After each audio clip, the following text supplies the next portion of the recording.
ثم بعثناکم من بعد موتکم، پھر ہم نے تمہیں دوبارہ اٹھایا تمہاری موت کے بعد۔ بعض لوگ اس کی یہ تعویل کر رہے ہیں کہ یہ موت نہیں تھی بلکہ بے ہوش ہو گئے تھے، یعنی جو بھی کڑک تھی اس کی وجہ سے سب کے سب بے ہوش ہو کے گر گئے۔ لیکن میرے نزدیک یہاں تعویل کی ضرورت نہیں، بعث بعد الموت اللہ کے لیے کوئی مشکل نہیں۔ ہم الفاظ کو خواب کا کاہے کو ان کے اصل جو مفہوم ہے جو کہ صاف ہے صریح ہے اس سے خواب کا کاہے کے لیے موڑ کر لے کر جائیں۔ ثم بعثناکم من بعد موتکم لعلکم تشکرون، تاکہ تم شکر کرو۔ وَظَلَّلْنَا عَلَيْكُمُ الْغَمَامَ وَأَنزَلْنَا عَلَيْكُمُ الْمَنَّ وَالسَّلْوَىٰ، اور ہم نے تم پر ابر کا سایہ کیا۔ اب 6 لاکھ کا قافلہ چل رہا ہے، سینائی پیننسولا، صحرا، کوئی اوٹ نہیں، کوئی سایہ نہیں، لق و دق، دھوپ کی تبش۔ تو اللہ کا فضل ہوا کہ ایک سائے کی طرح ابر جو ہے ان کے ساتھ ساتھ جہاں جہاں وہ جا رہے ہیں وہ ابر ان پر سایہ کیے ہوئے۔ وَأَنزَلْنَا عَلَيْكُمُ الْمَنَّ وَالسَّلْوَىٰ، کھانے کو کچھ نہیں، تو من اور سلوہ نازل کیے گئے۔ من ایسے اترتا تھا رات کے وقت کہ جیسے شبنم کے قطرے ہوتے ہیں، لیکن وہ ہوتا تھا کسی ایسی چیز کا جس میں شیرینی تھی، اور پھر وہ زمین پر آ کر جم کر وہ ایک گویا کے دانہ بن جاتے تھے، یہ ان کا اناج ہو گیا۔ کاربوہائیڈریٹ سپلائی اس سے ہو گئی، من سے۔ اور سلوہ ایک خاص قسم کا پرندہ بٹیر کی شکل کا جو بے پناہ بڑی تعداد میں ان کے بڑے بڑے جھنڈ آتے تھے شام کے وقت، اور وہ ان کے ڈیرا جہاں ہوتا تھا اس کے گرد وہ اتر آتے تھے، اور رات کی تاریکی میں یہ آسانی سے ان کو پکڑتے تھے، ان کو کھاتے تھے بھون کر، اور یہ ان کی پروٹین ہو گئی۔ پوری غذا جو ہے اللہ تعالیٰ نے ان کو فراہم کر دی۔ وَأَنزَلْنَا عَلَيْكُمُ الْمَنَّ وَالسَّلْوَىٰ كُلُوا مِن طَيِّبَاتِ مَا رَزَقْنَاكُمْ، کھاؤ ان پاکیزہ چیزوں کو جو ہم نے تمہیں عطا کی ہیں۔ وَمَا ظَلَمُونَا، ہم نے تو ان پر کوئی ظلم نہیں کیا، وَلَٰكِن كَانُوا أَنفُسَهُمْ يَظْلِمُونَ، لیکن وہ خود ہی اپنے اوپر ظلم ڈھاتے رہے، ہر قدم پر نافرمانی اور ناشکری۔ اس کی بھی ناشکری آگے آ جائے گی چل کر، من و سلوہ سے بھی ناشکری کی انہوں نے۔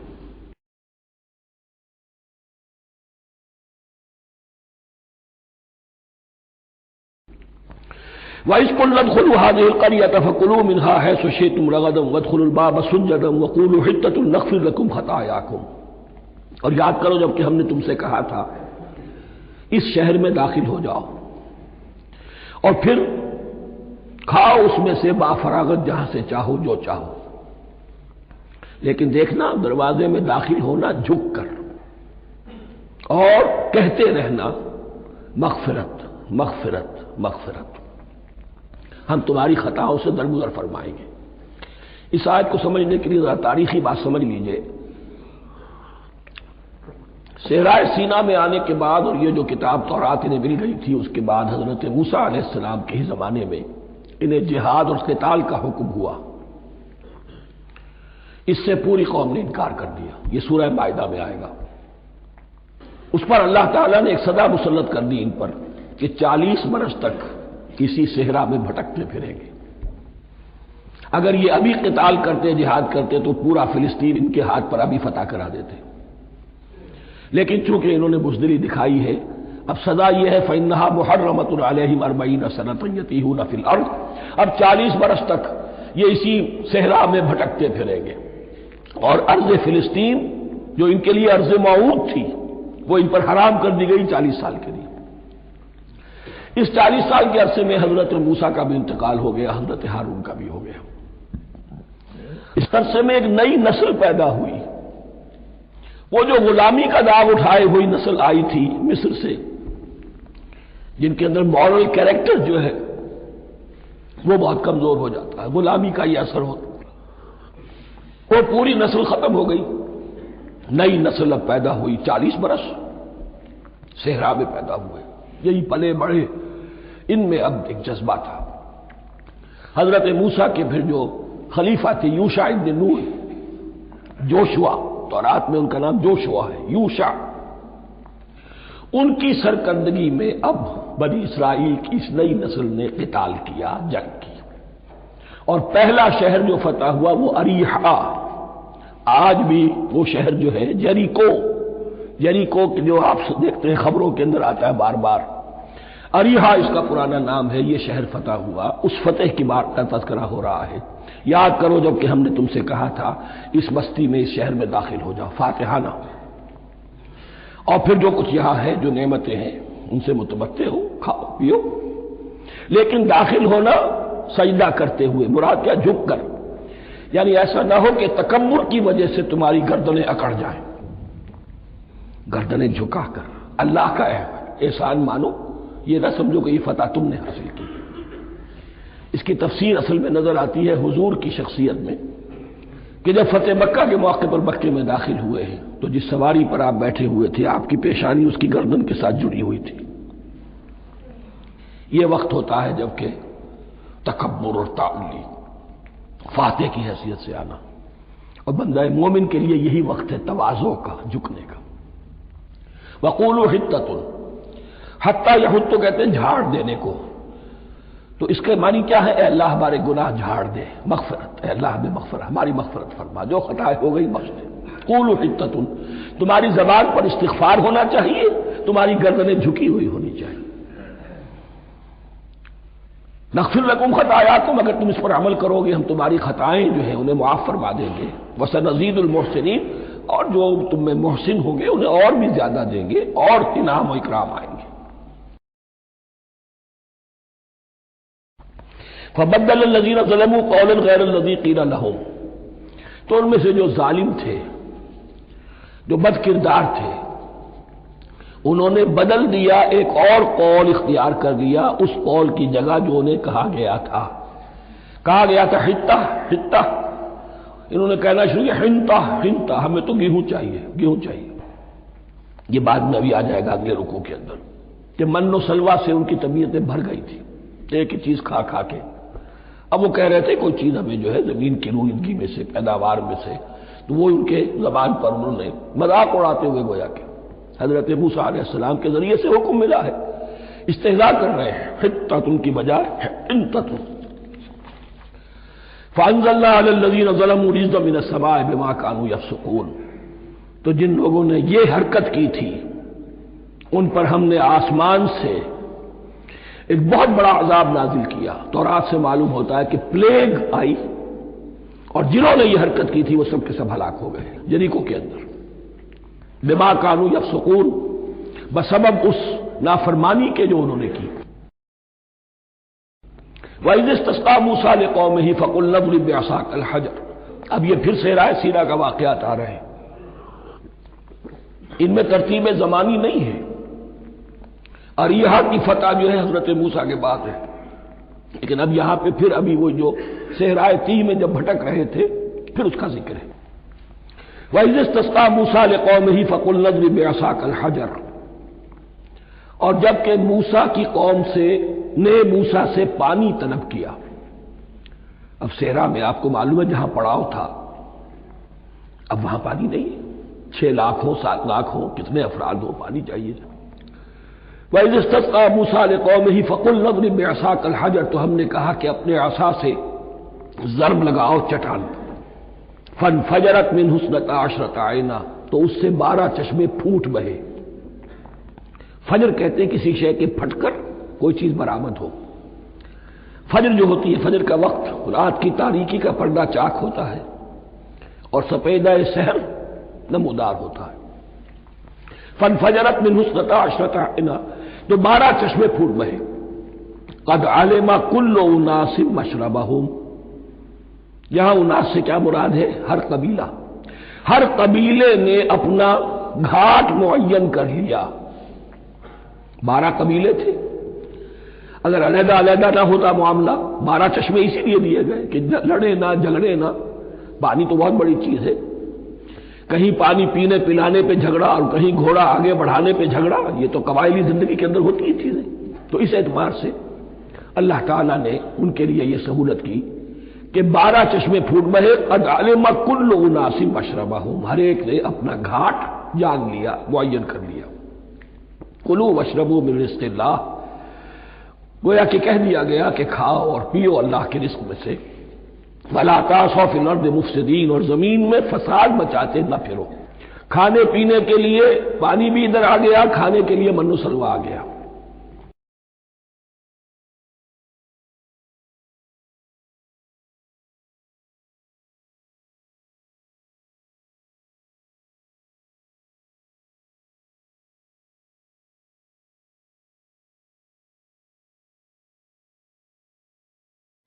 اب دیکھیے ان کی ناشکری۔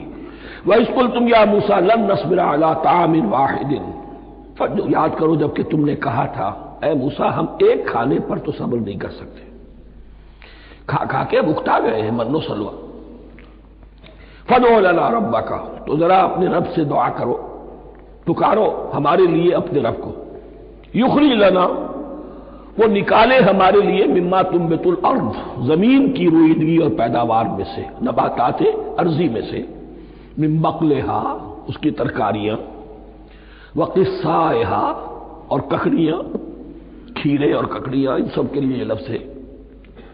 وفومہا، ایک ترجمہ گیہوں کیا گیا ہے لیکن میرے نزدیک زیادہ صحیح ترجمہ ہے لہسن، اور سرائے کی زبان میں بھی اور ممکن ہے کہ سندھی میں بھی ہو تھوم، تھوم کہتے ہیں لہسن کو، یہ فوم کی بدلی ہوئی شکل ہے، اس لیے کہ یہی علاقہ ہے جس میں عرب آئے تھے، تو عربوں کی زبان کے بہت سے الفاظ جو ہیں اس سرائے کی زبان میں خاص طور پر وہ بہت زیادہ، تو تھوڑی سی شکل بدل کر وہ کافی تعداد میں موجود ہے۔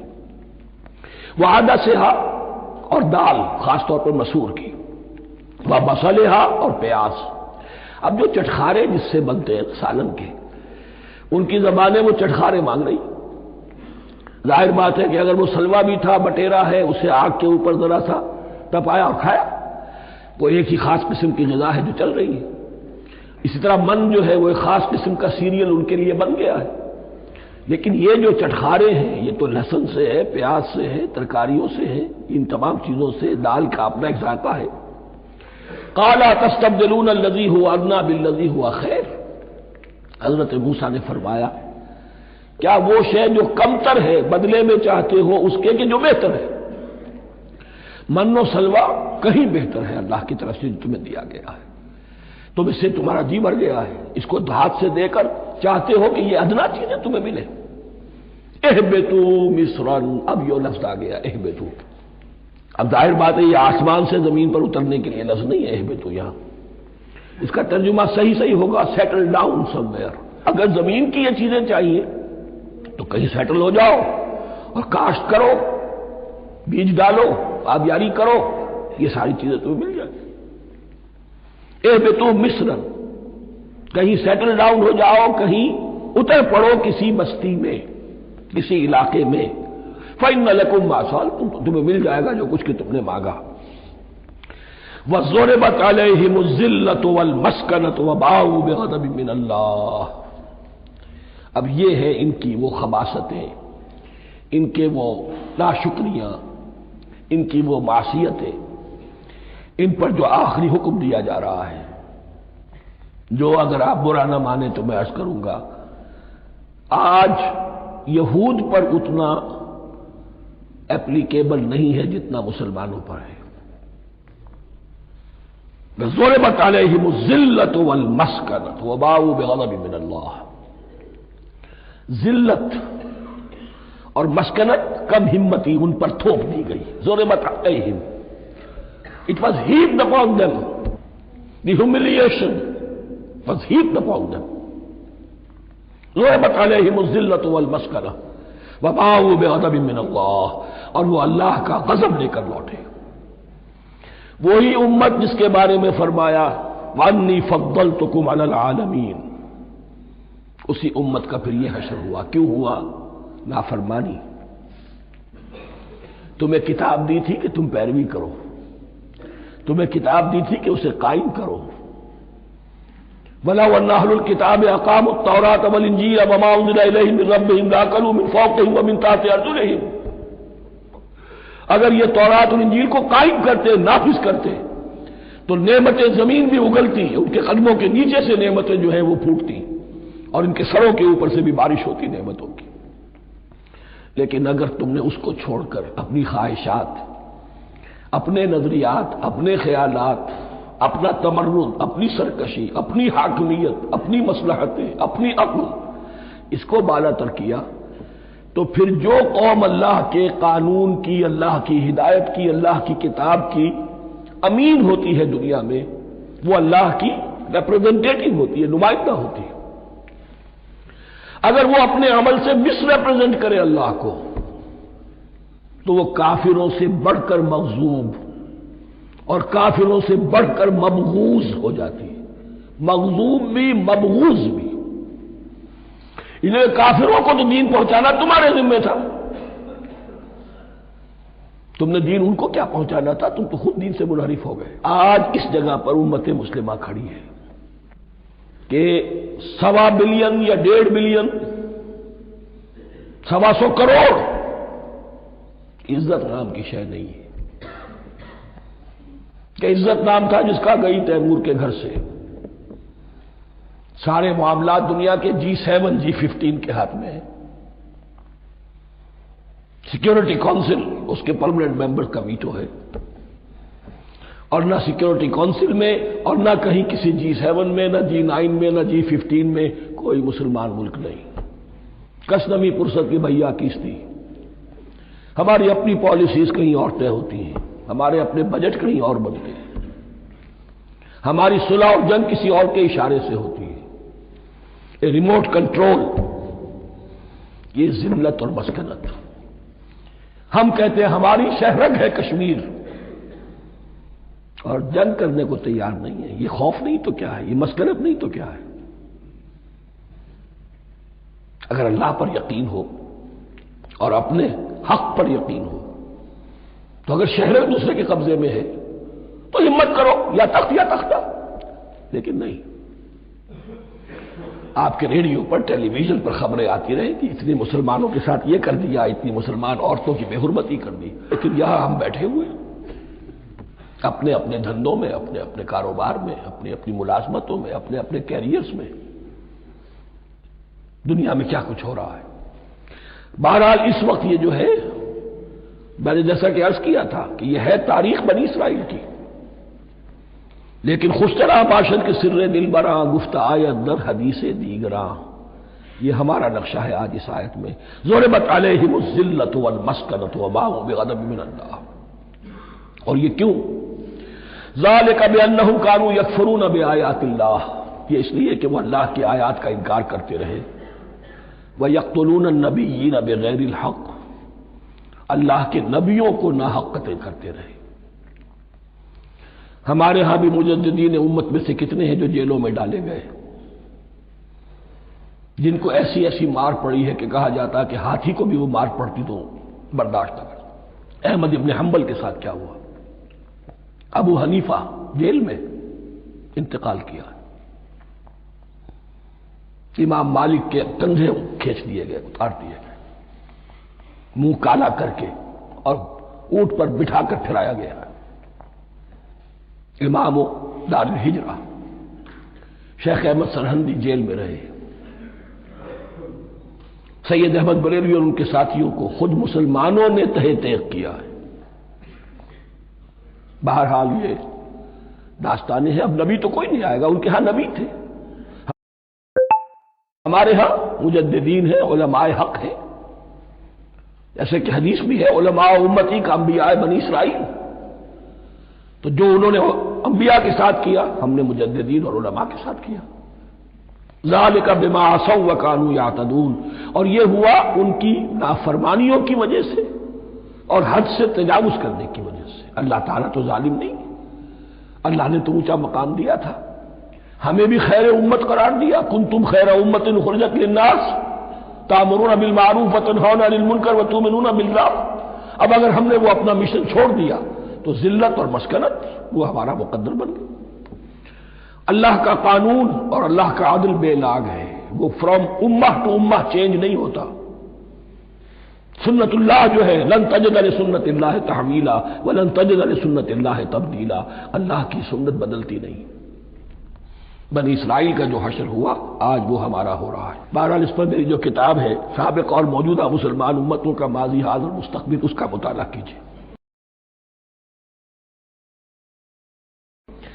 اب آ گئی وہ آیت کہ جس سے استدلال کیا گیا ہے کہ ایمان بالرسالت نجات کے لیے ضروری نہیں ہے۔ ان الذین آمنوا والذین ہادوا والنصارى والصابئین من آمن باللہ والیوم الآخر وعمل صالحا فلہم اجرہم عند ربہم ولا خوف علیہم ولا هم یحزنون۔ یقیناً جو لوگ ایمان لائے، اور اس سے مراد ہے جو ایمان لائے حضور پر، محمد پر صلی اللہ علیہ وسلم، والذین ہادوا، اور جو یہودی ہو گئے، والنصارى، اور نصرانی، والصابئین، اور صابی وہ لوگ تھے عراق کے علاقے میں رہتے تھے جو کہتے تھے کہ ہم دین ابراہیمی پر ہیں، لیکن ان کے ہاں بھی بہت کچھ بگڑ گیا تھا، جیسے حضرت ابراہیم کی نسل، حضرت اسماعیل کی نسل بگڑ گئی تھی، تو اس طرح وہ بھی بگڑ گئے تھے۔ ستارہ پرستی زیادہ تر ان کے ہاں تھی۔ من آمن باللہ والیوم الآخر، جو کوئی بھی ایمان لایا اللہ پر اور یوم آخر پر، وعمل صالحا، اور اس نے عمل کیے اچھے، فلہم اجرہم عند ربہم، تو ان کے لیے محفوظ ہے ان کا اجر ان کے رب کے پاس، ولا خوف علیہم ولا هم یحزنون، اور نہ ان پر کوئی خوف ہوگا اور نہ وہ کسی حزن سے دوچار ہوں گے۔ ظاہر الفاظ کے اعتبار سے دیکھیے کہ یہاں ایمان بالرسالت کا ذکر نہیں ہے۔ ویسے تو اگر کوئی اس سے یہ غلط استدلال کرتا ہے تو اس کا پہلا جو اصولی جواب ہے وہ تو یہ ہے کہ ایسی حدیثیں بھی موجود ہے، من قال لا الہ الا اللہ دخل الجنہ، تو اس کے کیا معنی ہے؟ صرف کہنے سے جنت میں داخل ہو جائیں گے، کسی عمل کی ضرورت نہیں؟ جواب یہ دیا جائے گا پورے قرآن کو سامنے رکھو، پورے حدیث کے ذخیرے کو سامنے رکھو، کسی ایک جگہ سے کوئی ایک نتیجہ نکال لینا وہ صحیح نہیں۔ لیکن اس کے علاوہ وہ اصول جو میں بیان کر چکا ہوں کہ یہ سلسلہ شروع کہاں سے ہوا ہے، 5واں رکوع، وآمنوا بما انزلت مصدقا لما معكم ولا تكونوا اول كافر به، انہیں ایمان کی زوردار دعوت سے تو یہ ساری بات شروع ہوئی ہے۔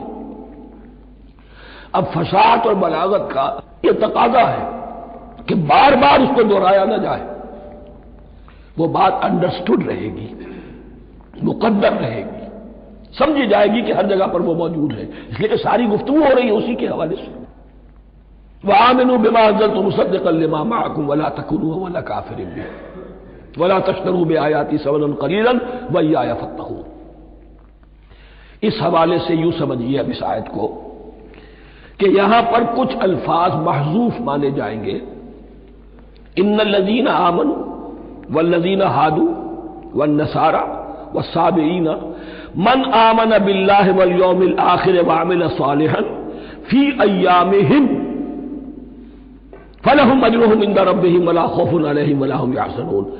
ہر دور میں جبکہ ابھی حضرت عیسیٰ نہیں آئے تھے تو جو بھی یہودی تھے اس وقت تک، حضرت موسیٰ کے ماننے والے، وہ جو بھی اللہ پر ایمان رکھتے تھے اور نیک عمل کرتے تھے، آخرت کو مانتے تھے، ان کی نجات ہو جائے گی۔ لیکن حضرت عیسیٰ کے آنے کے بعد ان کو نہیں مانا، اب وہ کافر قرار پائے۔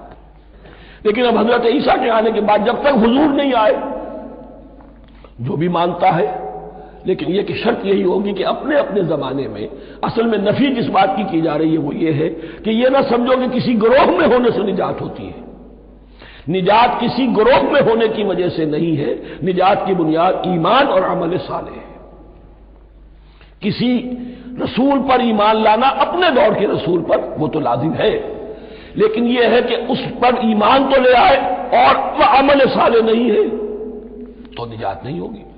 تو یہ اپنے اپنے دور میں، اپنے اپنے زمانے میں ہر امت کے لیے، وَلِكُلِّ أُمَّةٍ أَجَلٌ، قرآن مجید کے مقام پر آیا ہے، ہر امت کے لیے ایک خاص معین مدت ہے۔ اس معینہ مدت میں اب ظاہر بات ہے جو لوگ حضور کی بعثت سے پہلے فوت ہو گئے ان پر تو کوئی ذمہ داری نہیں کہ حضور پر ایمان لانے کی، اور ایسے لوگ تھے، ایسے موحدین مکے میں موجود تھے جو یہ کہتے تھے کعبے کے پردے پکڑ پکڑ کر، اے اللہ ہم صرف تجھے پوجنا چاہتے ہیں، صرف تیری بندگی کرنا چاہتے ہیں، لیکن جانتے نہیں کیسے کریں۔ یہ بات موجود تھی اور ان کا انتقال بھی ہو گیا۔ یہ زید، سعید ابن زید، سعید جو حضرت عمر کے بہنوئی تھے اور وہ عشرہ مبشرہ میں سے ہیں، ان کی اہلیہ حضرت فاطمہ بنت خطاب، ان دونوں کے ایمان کو اللہ نے ذریعہ بنایا حضرت عمر کے ایمان کا، اور یہ والد تھے سعید کے زید، وہ یہ کہتے ہوئے دنیا سے چلے گئے حضور کی ابھی بعثت ہی نہیں ہوئی تھی، اے اللہ میں صرف تیری بندگی کرنا چاہتا ہوں، کیسے کروں یہ نہیں جانتا۔ اسی کو ذہن میں رکھیے، اہدنا الصراط المستقیم جو میں نے کہا تھا، ایک سلیم الفطرت انسان، سلیم العقل انسان توحید تک پہنچ جاتا ہے، آخرت کو پہچان لیتا ہے، لیکن اب کیا کروں؟ اس شریعت کے لیے، ان احکام کے لیے وہ دستے سوال دراز کرنے پر مجبور ہے۔ الحمدللہ رب العالمین الرحمن الرحیم مالک یوم الدین ایاک نعبد و ایاک نستعین اہدنا الصراط المستقیم۔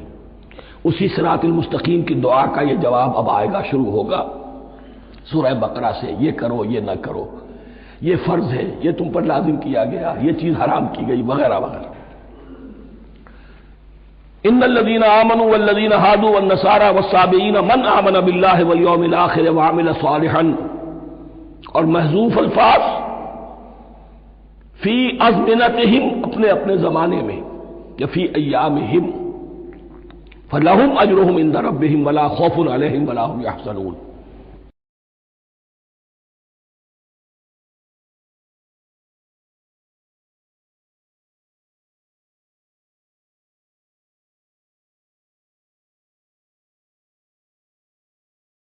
وَإِذْ أَخَذْنَا مِيثَاقَكُمْ وَرَفَعْنَا فَوْقَكُمُ الطُّورَ، اور ذرا یاد کرو جب کہ ہم نے تم سے عہد لیا، قول و قرار لیا، اور تمہارے اوپر اٹھا دیا طور کو، پہاڑ کو۔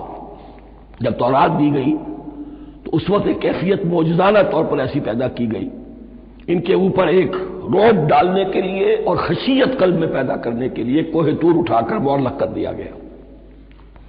اس وقت کہا گیا خذوا ما آتیناکم بقوۃ، تو اس قول و قرار کے وقت ایک معجزے کی شکل یہ ہوئی تھی۔ وَإِذْ أَخَذْنَا مِيثَاقَكُمْ وَرَفَعْنَا فَوْقَكُمُ الطُّورَ خُذُوا مَا آتَيْنَاكُمْ بِقُوَّةٍ وَاذْكُرُوا مَا فِيهِ لَعَلَّكُمْ تَتَّقُونَ، پکڑو اس کو مضبوطی کے ساتھ جو ہم نے تمہیں دیا ہے، اس کتاب کو، تورات کو، اس شریعت کو، اس احکام کو۔ وَاذْكُرُوا مَا فِيهِ، اور یاد رکھو اسے جو کچھ کہ اس میں ہے، لَعَلَّكُمْ تَتَّقُونَ، تاکہ تم بچ سکو۔ ثم تولیتم من بعد ذلک، پھر تم نے روگردانی کی اس کے بعد، اس میثاق کو توڑا، میثاق الست کو توڑا تھا، اور دوسرے یہ میثاق شریعت جو تم سے لیا گیا اس کو بھی توڑا۔ ثم تولیتم من بعد ذلک فلولا فضل اللہ علیکم ورحمتہ لکنتم من الخاسرین، پھر اگر اللہ کا فضل تمہارے شامل حال نہ ہوتا اور اس کی رحمت تمہاری دستگیری نہ کرتی رہتی، بار بار تمہیں معاف کیا، تمہیں مہلت دی، تو اگر یہ چیز نہ ہوتی تو اسی وقت سے تم خسارہ پانے والے اور تباہ ہونے والے ہو جاتے۔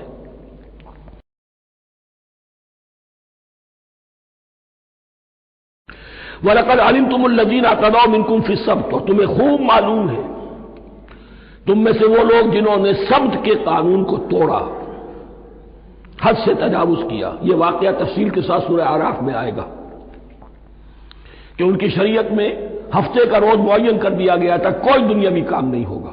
آج بھی وہ لوگ جو ہے سبت کو، جو بھی پریکٹسنگ جیوز ہیں، وہ اس کی پابندی کرتے ہیں اور بڑی شدت سے کرتے ہیں۔ لیکن ایک زمانے میں ایک خاص ان کا قبیلہ تھا کہ جس نے ایک بڑے ہی شرعی ہیلا ایجاد کر کے اس قانون کی دھجیاں بکھیری، تو تفصیل ہم پڑھیں گے سورہ اعراف میں۔ وَلَقَدْ عَلِمْتُمُ الَّذِينَ اعْتَدَوْا مِنْكُمْ فِي السَّبْتِ، تمہارے علم میں ہے تمہارے وہ لوگ کہ جنہوں نے سبت کے قانون کے ضمن میں خلاف ورزی کی، فَقُلْنَا لَهُمْ كُونُوا قِرَدَةً خَاسِئِينَ، تو ہم نے کہہ دیا ان کو کہ ہو جاؤ ذلیل بندر، ان کی شکلیں بس کر دی گئی، انہیں بندروں کی شکل میں تبدیل کر دیا گیا۔